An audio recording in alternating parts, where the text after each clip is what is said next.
Communication from Mayor Rex Richardson. Recommendation to receive and file a presentation on the Right to Counsel program for tenant evictions. Thank you so much.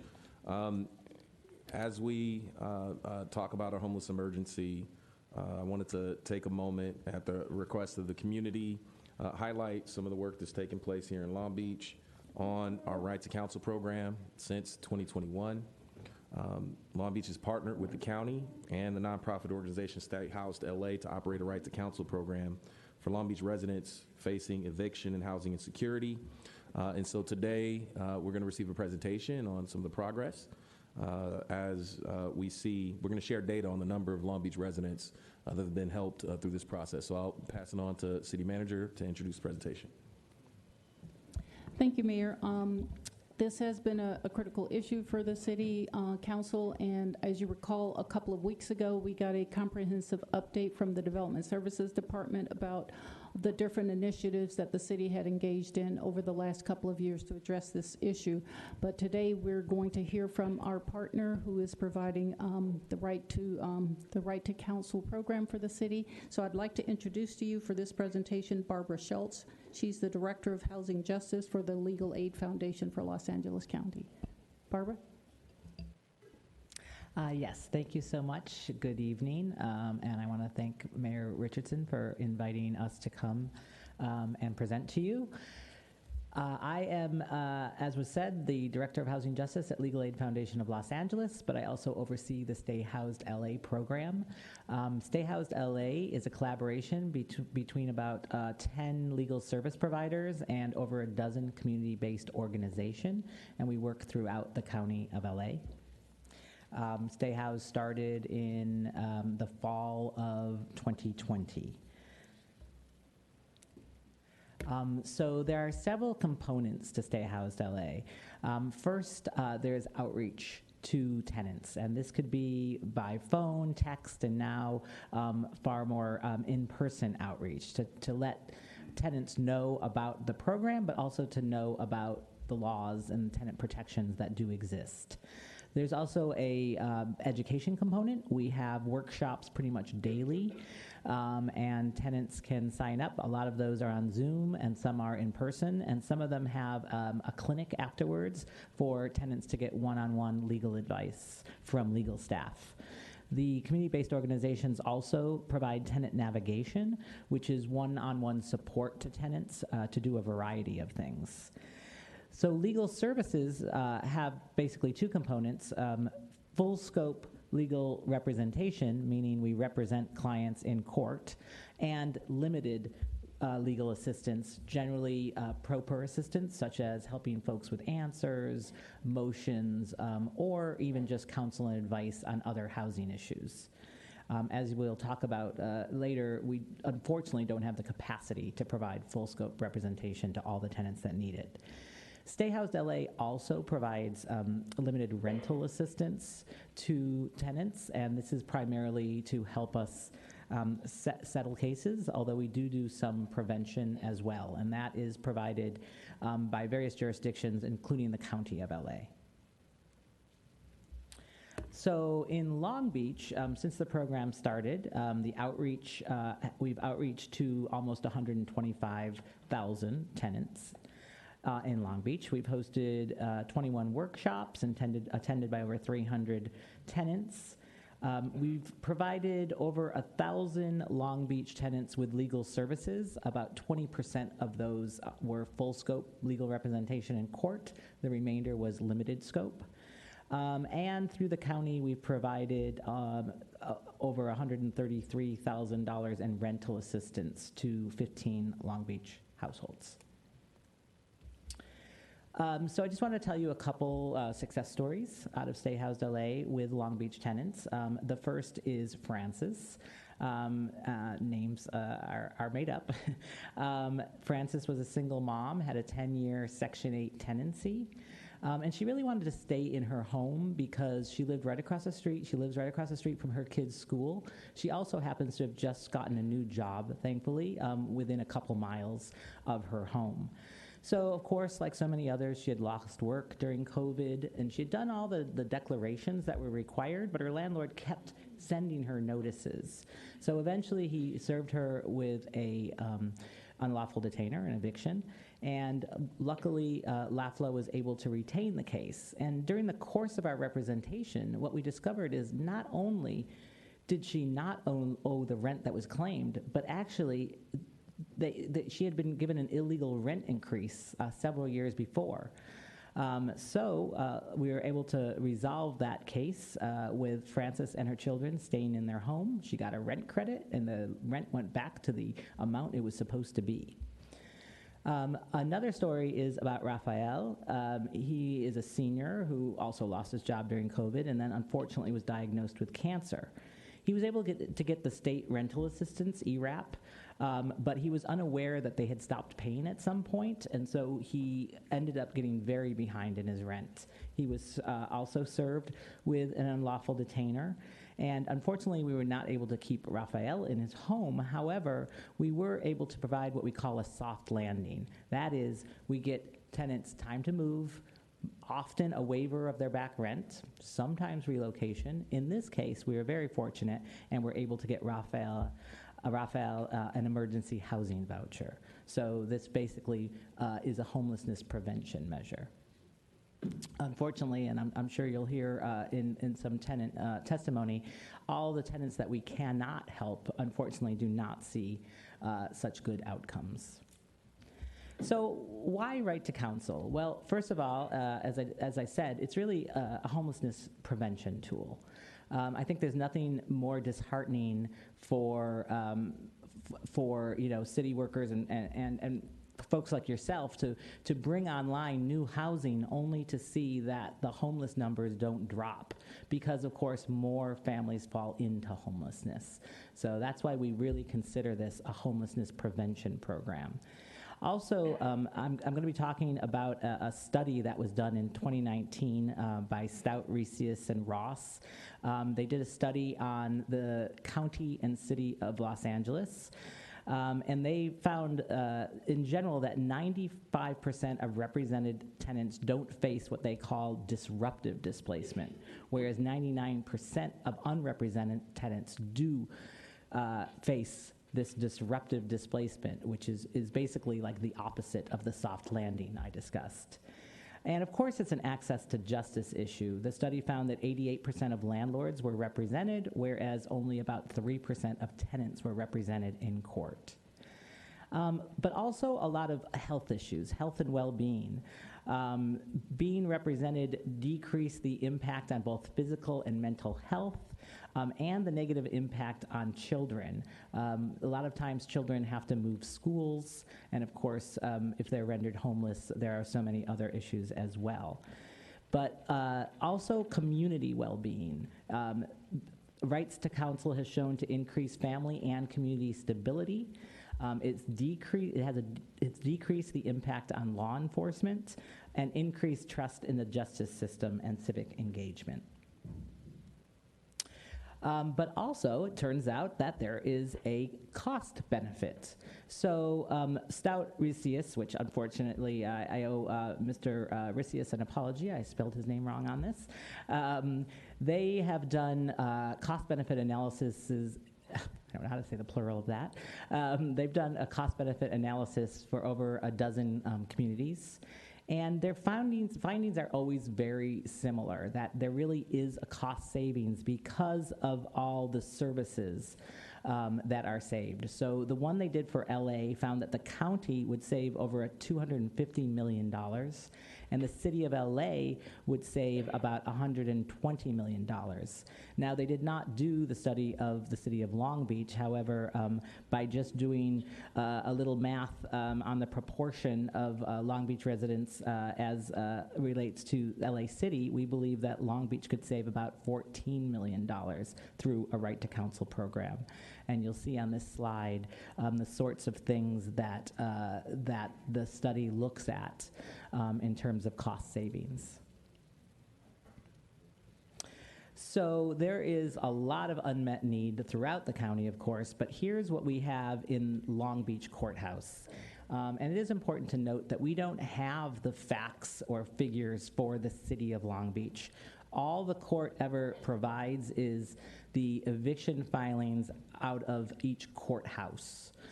So you know that the city of Long Beach is a portion of this need. And as you can see, it went way up around May of 2022 in terms of the eviction filings, and it's pretty much stayed up. It kind of goes up, up, and down. In the orange graph is the tenants who have applied to stay housed for assistance, and the blue are those that we have been able to assist. But again, keep in mind that really only about 20% of that figure are tenants that we can provide court representation.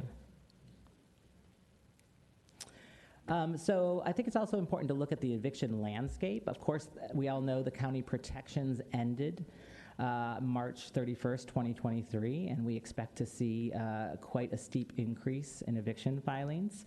As you know, Long Beach does not have a rent stabilization program. It does have a limited just cause ordinance. And what this means is that tenants then have fewer defenses to evictions, right, than in jurisdictions that have rent stabilization or a more robust just cause.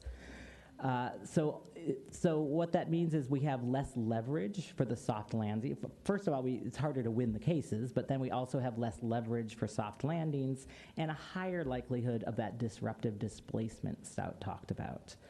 So we do expect to see more tenant displacement post April 1st. We have yet to get the court figures for April. And the other important thing for you all to know is that the county is moving its Stay Housed LA resources to the unincorporated area. So if anyone had a chance to have a look at the DCBA report to the Board of Supervisors, you see that their strategy now is to look at universal access throughout the county, but to start with unincorporated LA. And so we have done a phase-in for them that basically pretty much targets unincorporated LA for the first couple years. So this means that the services that through the county funding that has been provided to Long Beach tenants will no longer be there after July 1st. And here's a look at the map, which shows where we are targeting our assistance. As you could, the city, of course, City of LA has, through ULA, is planning a Right to United to House LA. The initiative that passed in November is planning for a full right to counsel by 28-29. We should get to a full right to counsel in unincorporated LA in the next couple years. And they do say, you know, they would like to find universal access for incorporated cities. However, of course, they need to find the funding. We do have hopes that La Casa might be able to get the funding, which would probably come in around 25, 26. But La Casa will have to put an initiative likely on the ballot for that source of funding. In terms of Long Beach coverage, the way the plan is working now, there's only one zip code that potentially will come in years 2026, 27.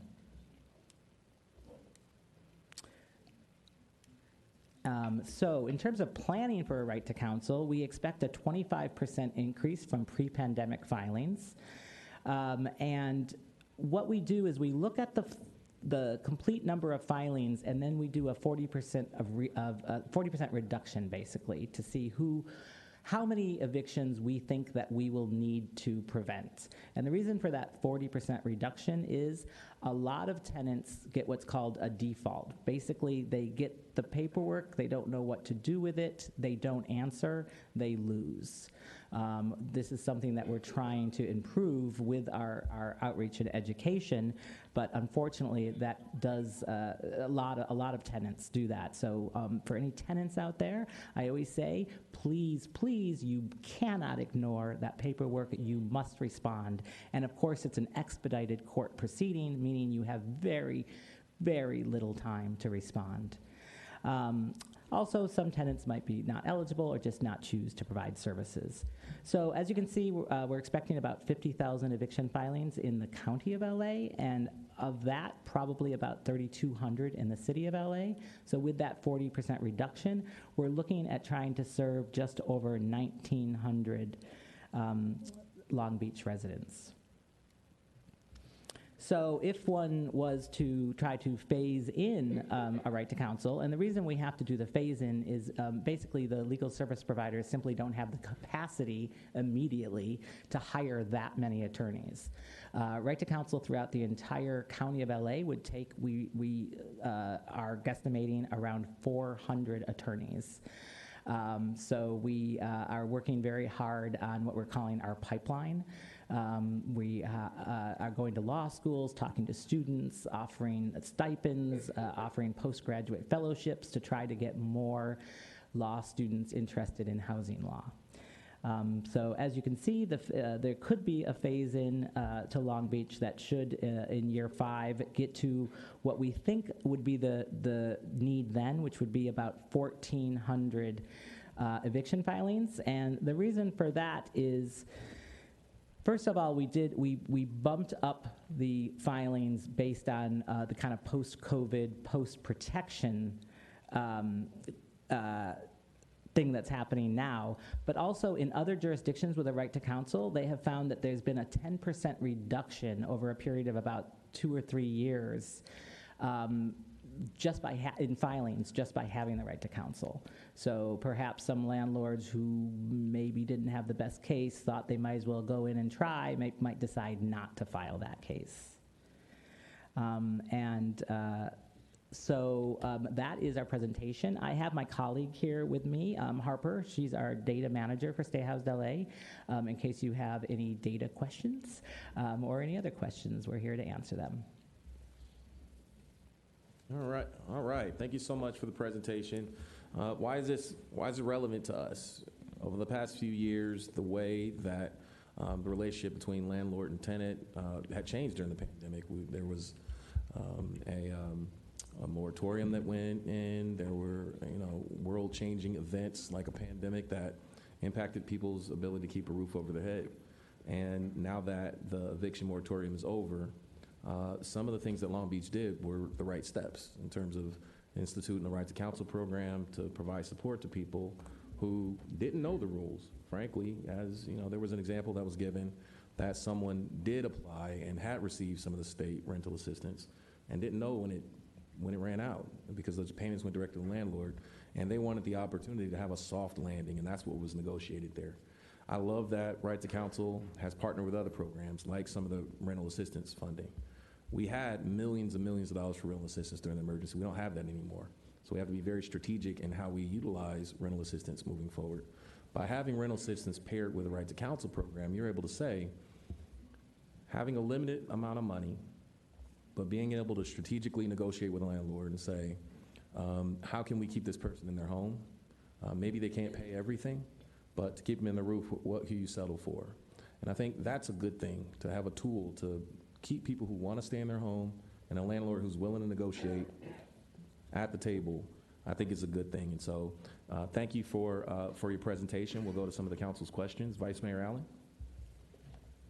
Yes, thank you, Mayor, and thank you, Barbara, for the presentation. And I definitely appreciated the opportunity to learn more about all the Long Beach residents that are being served by the program, and then also just the emerging trends that we are seeing. A commitment to solving homelessness crisis really requires us to look at how we prevent families from falling into homelessness. We know that renters make up 60% of our city's population, and with evictions rising, many of these families, as you know already, are on the brink of losing their homes. I've always supported the Right to Counsel program. I think it's absolutely critical and vital to preventing our vulnerable residents and also families from falling into homelessness, especially as we saw the LA County moratorium end. So I know that renters are facing evictions, are more likely to stay in their homes when they have access to legal representation. And I also know that tenants have a hard time accessing these legal services and are sometimes even denied based on their immigration status. So I think a stronger Right to Counsel program is so important, so that folks have access to resources and that we help people stay in their homes. I also have to say that, the Right to Counsel saves the city money by keeping, tenants out of homelessness rather than having to add them to emergency shelter and housing and other services, which are in great demand. So I just really appreciate everyone that showed up today and appreciate your presentation. Thank you for doing that, Barbara. All right, thank you. Councilwoman Sorrell. Yes, I want to reiterate, thank you for the presentation. I, had brought forward an item back in March, just as the moratorium was ending, to see what programs we've done and what program we'll be able to continue. And I think that the Right to Counsel program addresses all of the things you've mentioned earlier around the homeless prevention, as well as ensuring that community and families are taken care of, have emotional and mental well-being, right? So that's kind of where I have some question, is that our challenge is how do we find funding and sustain this program in order to have a stronger, robust Right to Counsel. So I wanted to get a clarification on a slide that you talked about. I think, was it La Casa's programming? And there was some kind of chart that talked about how it gets phased in. Can you explain a little bit more what that means as far as where that money comes from, and then the part about Long Beach, how we wouldn't get a portion of it until 2026? Sure. So presently, well, of course, Long Beach did have a Right to Counsel program up until this calendar year. So we were providing services with those funds, but also we were providing some services with the county's general funding. And the county has been using primarily American Rescue Act funds, also some state funds. So that's that, and they're gonna continue to use federal funds, but the Board of Supervisors had asked DCBA, who runs the program, to look at a Right to Counsel in unincorporated LA and the universal access for the rest of the county. So the decision, this kind of strategic decision, was made to, as I said, focus the funding in the next couple years on unincorporated. So that's why the county's funding is moving away from Long Beach. So I'm actually going to let Harper tell you a little bit about how we created the phase-in along with the county. Yeah, so as Barbara mentioned, we're working with the county to create a phase-in plan. The county wants to focus first on access to a codified Right to Counsel in unincorporated because the county only has direct jurisdiction over unincorporated tenants. So in our first year, we are phasing in zip codes that are primarily unincorporated tenants. We are doing a zip code phase in because that is what is easiest for tenants. Tenants know their zip code as opposed to knowing whether they're unincorporated or some other or census tract or something like that. So with our phase-in plan with the zip codes, we're starting off with unincorporated tenants first in that first year. And then in the second year, we'll be adding the remaining unincorporated tenants for the county. So the first 2 years, we're working on that Right to Counsel for unincorporated tenants. In the third year, then we begin phasing in zip codes, the most vulnerable zip codes in other incorporated cities. So that does include a zip code in Long Beach, 90813, which is one of the most vulnerable zip codes in the county. But unfortunately, we can't get to that zip code until first that we work with on unincorporated tenants. And then we'll continue phasing in those zip codes for the rest of the county. Theoretically, that's very far in the future. Yeah, and I would just add that things could change. The county hasn't said for sure. For instance, even when we put that Long Beach zip code in there, they were like, oh, we kind of wanted an Antelope Valley zip code. So we had created, along with one of our community-based partners, a whole thing looking at the vulnerabilities of all the zip codes, and we were trying to phase in various things by vulnerability. That's why we chose that zip code.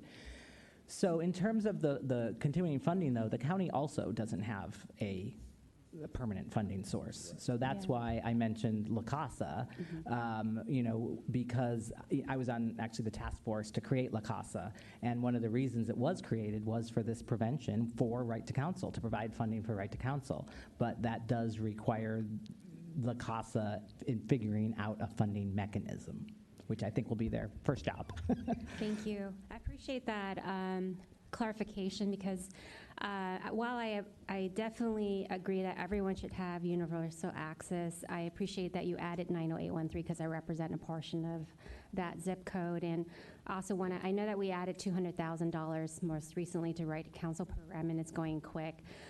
So I look forward in ways that the mayor, as well as the mayor's alternate, which is Councilwoman Kerr, will engage in discussion in ways that we can find that funding source, because it's so important, as Vice Mayor shared, that it's a prevention source. And I know my time is up, but thank you very much. Thank you. Councilwoman Zendejas. I also wanted to thank you, Barbara, for that great presentation, and thank you for the explanation as well to your colleague. It fills me with great pride to know that we have come a long ways in Long Beach.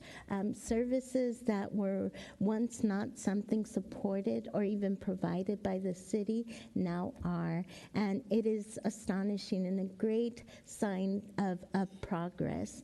The need for these services are something I hear from my residents all the time, especially being in a district primarily made up of renters like myself. I know more is needed, and we will continue working on that together. But I also want to thank my colleagues for supporting the Right to Counsel at a time when it is so very much needed. Thank you. All right, thank you. That satisfies city council comment. Before we go to public comment, I'll just summarize. The county used emergency resources for this. The city used emergency resources for this program. As those emergency resources are going away, there is a hope and expectation that maybe the regional body could step up and play a role, but that will take time. So the big question is, what happens between now and then? That's what we're going to have to grapple with over the next few years. How do we maintain some degree of this program until the region builds up the capacity to do this on a more structural basis? But thank you so much for the presentation. We'll go to public comment. It's a number of people signed up. I will just remind folks, this is just a receive and file presentation here. So I'm going to read through a group of names at a time. If you're coming forward, everyone gets 90 seconds because it's more than 10 speakers. But if you're going to defer, we'll just scratch the name and just move on to the next one and move through it. So I'm going to read the first batch of names. Joel Barragon, Shayla Diaz, Gretchen Swanson, Hollis Stewart, Clayton Hurd, Dave Shukla, Van Bowie, Karen Rezai, Sandra Cruz, and Jessica McCormick. Please come forward if you plan to speak. Is Joel here?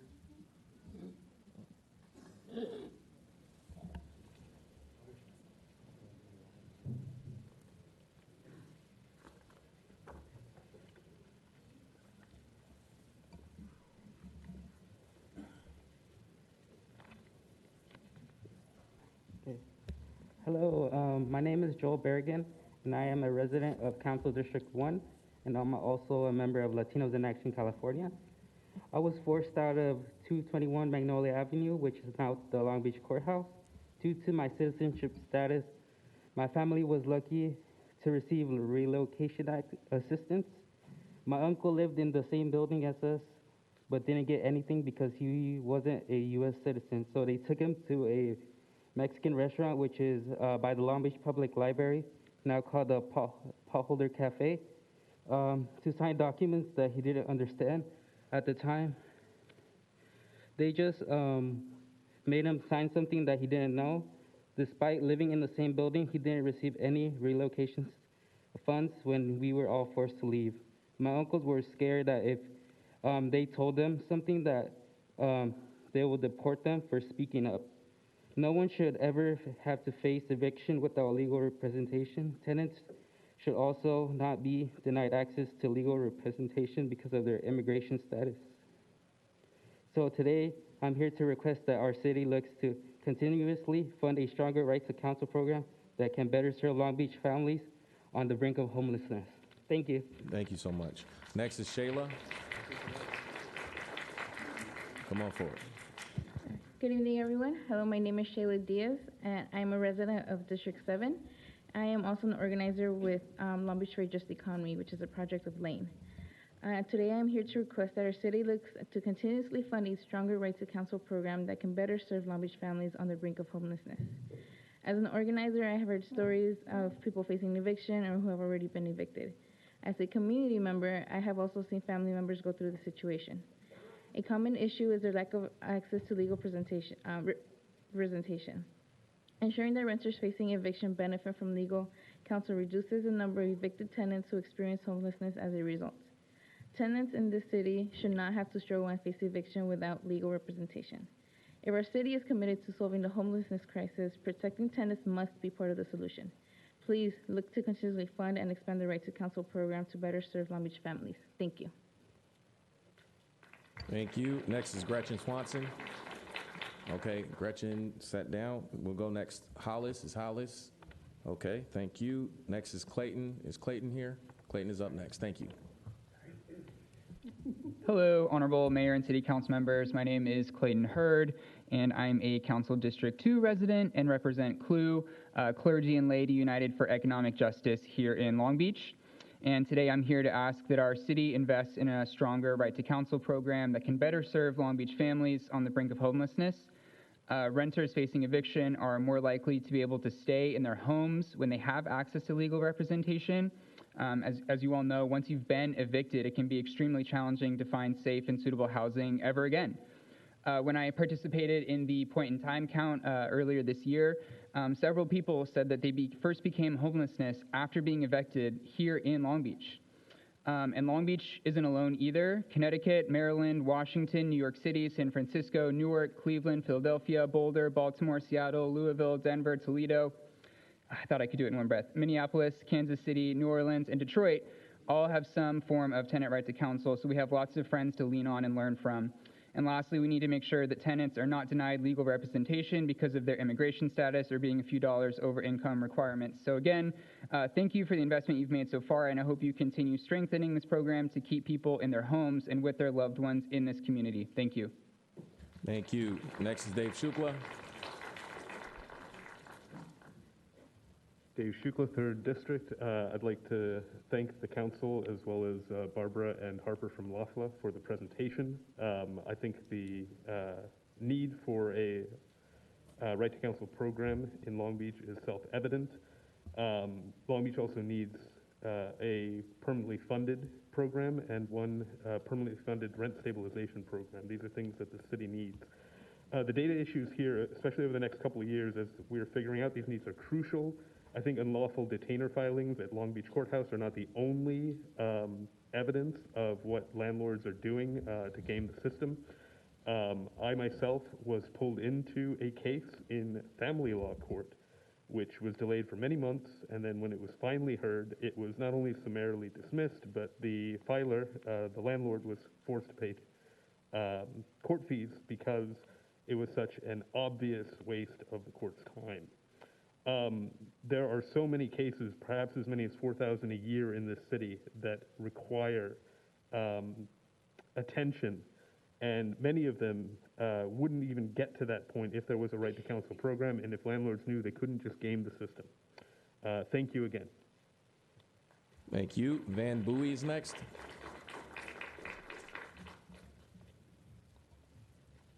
Hello, my name is Van Bowie, and I'm the Housing Justice Coalition organizer at Long Beach Residents Empowered, or Libre. I'm here to ask you all on City Council today to continuously fund and expand the Right to Counsel program to better serve our Long Beach renters. The Long Beach Housing Justice Coalition consists of over 7 nonprofit organizations aligned in their shared values of housing justice for all. We strive to build community power alongside historically marginalized residents by supporting tenant-led movements, advocating for stronger tenant protection, and advancing equitable development that serves our community. The HJC is committed to achieving equity in the housing justice movement, and we're concerned about the gap of legal representation for tenants that we work with. The majority of tenants that we work with are low-income renters of color who are disproportionately affected by the lack of legal representation when going up against their landlords in court. Even our undocumented community members have trouble accessing legal representation as well because of their status. Getting Right to Counsel in Long Beach would bring equity to the court system. Renters facing these evictions are more likely to be able to stay in their homes when they have access to this legal representation. Yet it remains difficult for more tenants to access these legal services while landlords are nearly always represented in court. Guaranteeing Right to Counsel in Long Beach, regardless of immigration status or income, would level the playing field for renters and ultimately prevent homelessness. If our city is truly committed to solving the homelessness crisis, then protecting tenants must be part of the solution. Please continuously fund and expand the Right to Counsel program and prioritize our communities of color and renters in Long Beach. Thank you. Thank you, Van. Next is Karen Reside.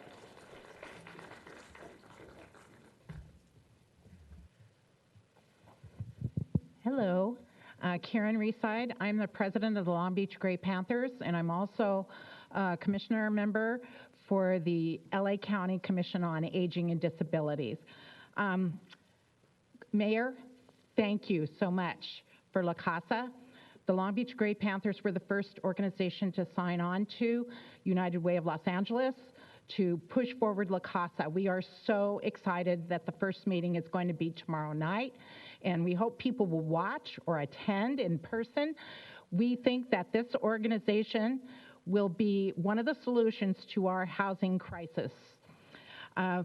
Nobody's talking about the landlords. The first call I got this morning was from an assistant manager of a senior apartment building who is afraid that her tenants are going to have to lose their housing, all 21 of them, because the landlord decided she wanted to increase their rent because she can.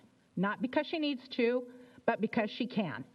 Landlords are part of this problem too, and the Housing Authority is doing a wonderful job, but we need to do more. We need to have more protection for seniors. They're the fastest growing segment of the homeless groups, and we only fear that it's going to be more. So we want to have more right to counsel. We think that's important. We want to emphasize is the housing navigators are also important. Seniors don't know where to go to get help. They get conflicting information, and they can't access the MSC or the Housing Authority that moved to an ungodly, inaccessible place. Thank you so much, Karen. Appreciate it. All right, next is Sandra Cruz. Please come forward. Hello, my name is Sandra Cruz, and I am a resident of Council District 4. I am also a faith leader at St. Luke's Episcopal Church, which is one of 65 member congregations of LA Boys, which is a multi-faith, multiracial organization that believes in the dignity of all people.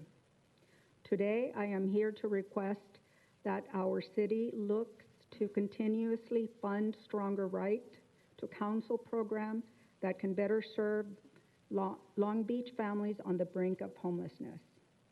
At St. Luke's, we work very closely with the unhoused population by providing weekly showers, food, and housing.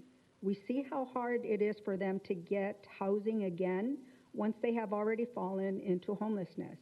Not only do our faith values and morals tell us to serve them, these members of our community, but they also tell us to work to prevent homelessness. If our city is committed to solving the homelessness crisis, protecting tenants who make up 60% of city's population must be a part of the solution. We must help renters and families on the brink of losing their homes. Please look to continuously fund and expand the Right to Counsel programs to better serve our families. Thank you. Thank you. Next is Jenna McCormick. Good evening. My name is Jessa McCormick. I'm the Deputy Director of Housing Justice at the Liberty Hill Foundation. and I work with tenant organizations across the county to keep people housed. I also oversee the outreach and education for Stay Housed LA. And I urge you to seriously consider more interim funding to support Stay Housed LA, especially the outreach, education, and tenant navigation services. My colleagues already explained a lot of the really important statistics and data that we have of the work we've done over the past couple of months, but I want to share a quick story just to put a little bit of a narrative to those numbers. So last February, I worked with a lot of the organizations you see in this room to put on one of our most successful in-person workshops and clinics right here in Long Beach. We were at MLK Park from 8 a.m. and I left around 7 p.m. We saw 50 people at the workshop. We had 24 people at the clinic.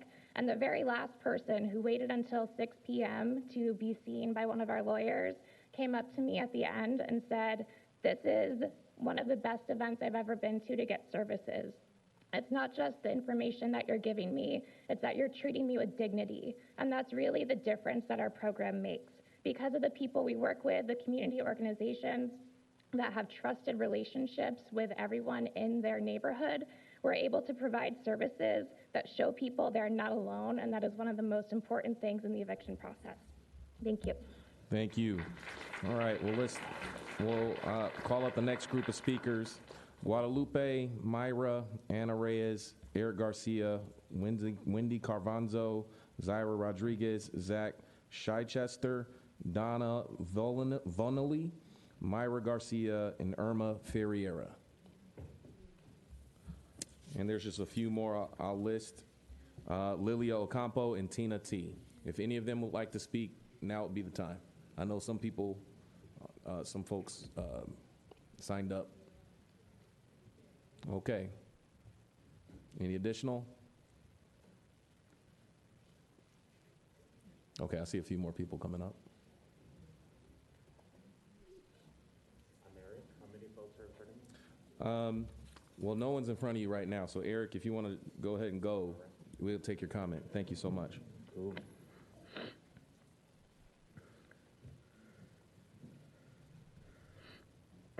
Excuse me. What's up, y'all? My name is Eric Garcia with Orale, formerly the Long Beach Immigrant Rights Coalition. We just underwent a rebrand. And I'm here to speak on sort of the interim, the window that you have between now and the county kind of stepping up. I think having a roof over our head and shelter from the elements is a basic necessity, and as such, I think it should be treated.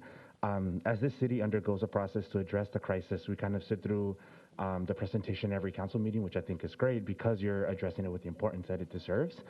You all have an opportunity to take the preventative measures and keep people housed. Access to legal counsel to fight evictions is homelessness prevention, as many other folks have said, and I think I'd really encourage you all to lean into that beyond looking at sort of the numbers. I know folks already spoke about you all saving money through legal assistance as well, so definitely take that in mind, but I'd encourage you all to lead with your hearts and the fact that like this is something that we all need to survive, and there are people among us who don't have it, and you all are in a position to change that. Thank you. Thank you. Next speaker, please. Hello, my name is Donna Nunley, and I'm in the 1st District, and I'm concerned about funding to help. I was turned away yesterday for services for an attorney because in my situation, I'm a senior, and I had a shared household income, and both my husband and my mother passed. So that put me in a situation of getting behind on my rent and not being able to maintain my household. So I usually try to go through all the agencies. It's very difficult to get help. So I would ask that you continue the program, and especially for seniors in their 70s. We're not used to the computer generation. When we were in college, we used a pager to meet in the quad. We didn't have a lot of things that are, helped us. And all the nonprofits were disbanded once the emergency rental program ended. And so right now I need help because when I went down today to the self-help center, basically I had to try to do it myself to stay housed, and which is in an alternative universe for me. I've never been in anything like this, but with the death, as I said, of our shared income and also working for the LA County, I took care of my mom for about 19 years. So I lost that income, and then I lost my husband, and then so my income was severely I'm a college graduate. I never thought I would be here from the Long Beach State. I graduated from Long Beach State, and Ma'am, your I time worked has for the expired. passport Thank you. agency. So Thank you so much. Thank you so much. I appreciate your public comment. Next speaker, please. My time. Thank with you. Someone else. Thank you so much. Next speaker, please. Buenas tardes, mi nombre es Irma Ferreira, vivo en el Distrito 1. Good afternoon. My name is Irma Ferreira, and I live in District Number 1. Soy miembro voluntario con una organización como Ayuda Mutua, Long Beach Forward y Long Beach Best Start, entre otras organizaciones de Long Beach. I'm a volunteer member with a local mutual aid organization, Long Beach Forward and Long Beach Best Start, among other Long Beach organizations. Estoy aquí para pedir que se pueda financiar un programa de derecho a un abogado más fuerte, I'm here to ask for a stronger Right to Counsel program to be funded to better serve the families of Long Beach, que sirva mejor a las familias, que estamos por perder nuestro hogar. to better serve the families of Long Beach who are about to lose their homes. Actualmente he estado a punto de ser desalojada por atraso de renta. Currently, I have been on the brink of being evicted for late rent Y enfrentando acoso verbal que ha amenazado mi salud después de que terminaron las protecciones del condado. and now facing verbal harassment that has threatened my health after the county protections ended. También traté de pedir una ayuda con un abogado para pelear mi caso, pero fue rechazada por mi estatus migratorio y por estar a unos dólares arriba del requisito de ingresos. I tried to ask for help from a lawyer to fight my case, but I was rejected because of my immigration status and because I was a few dollars above the income requirement. Creo que el compromiso de resolver la crisis de personas sin hogar y proteger a los inquilinos que representan el 60% de la población de la ciudad debe ser parte de la solución. I believe that a commitment to solving the homelessness crisis and protecting renters, who represent 60% of the city's population, must include a right to counsel as part of the solution. Para ayudar a las familias que estamos al borde de perder nuestro hogar, pido que financien y expandan el derecho a un abogado para servir a las familias de Long Beach. To help families on the brink of losing their homes, I ask that you fund and expand the right to an attorney to serve the families of Long Beach.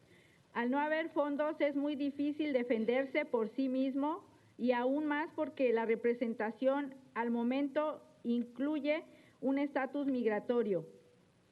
In the absence of funds, it is very difficult to defend oneself, especially when considering one's immigration status, O por pasarnos un poco del ingreso requerido. or those who are slightly over the required income. Con más fondos nosotros los inquilinos que enfrentamos desalojo podemos permanecer en nuestros hogares cuando hay acceso a un abogado. With more funding, we tenants facing evictions can stay in our homes when there is access to a lawyer. Gracias por su tiempo. Thank you for your time. Thank you. Next speaker, please. Hi, my name is Zach Chichester. I'm from District 6, and I'm here to tell my story, well, a small portion of it. In 2021, I fell victim to a medical condition that almost cost me my life. So my kids, fatherless, and everything like that, it's unspeakable. But I continued to pay my rent faithfully, despite being out of work for 8 months, fighting this condition, going through heart surgery, going through all the atrocities you never want to go through, and having your children act out because they don't know if you're going to live or die. only to fall victim again to wonderful landlords that don't care what's going on, and they have no right doing what they did. I was denied reasonable access or reasonable accommodations. I wasn't allowed to put a ramp in because it took me 45 minutes to get up 2 flights of stairs. There was no elevator. They discriminated against me. They misgendered me, and they also harassed me and harassed my kids, only to evict me. So, and I did not have right to legal counsel. So, I mean, it's great for the 20% that does, but what happens when you're not able to be supported or even taken care of in that aspect with the lawyers? And this is my story, and it's unfortunate, but thank God for Libre, and thank God for Myra, because she was great at advocating for me, but I could have gotten something a little better with a lawyer and representation. Thank you. Thank you so much. And our final speaker in line, please. Good evening. My name is Tina. I'm in District 1. I'm with Ayuda Mutua and Long Beach Tenants Union. And, you know, I had a long comment, but I really want to comment on the other comments that were made as well, just because, you know, renters are the issue.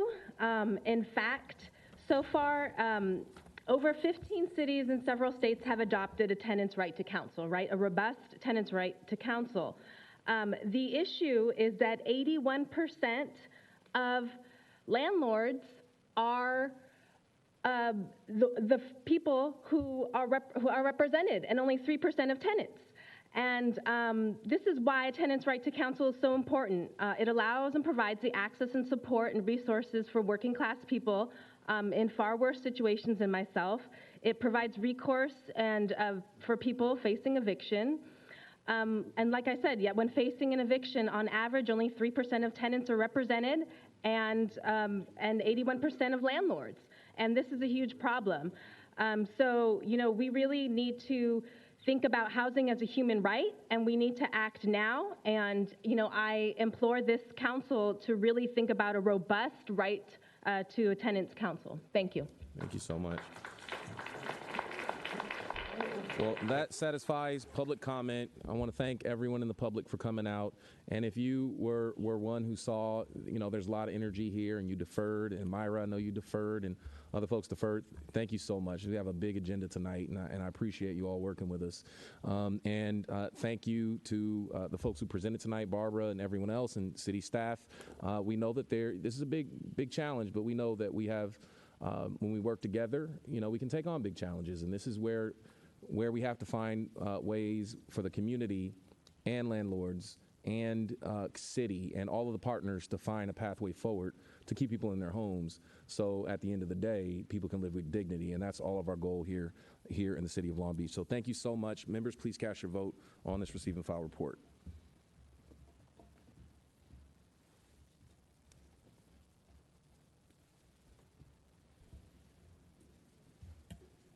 Motion is carried. 15, please.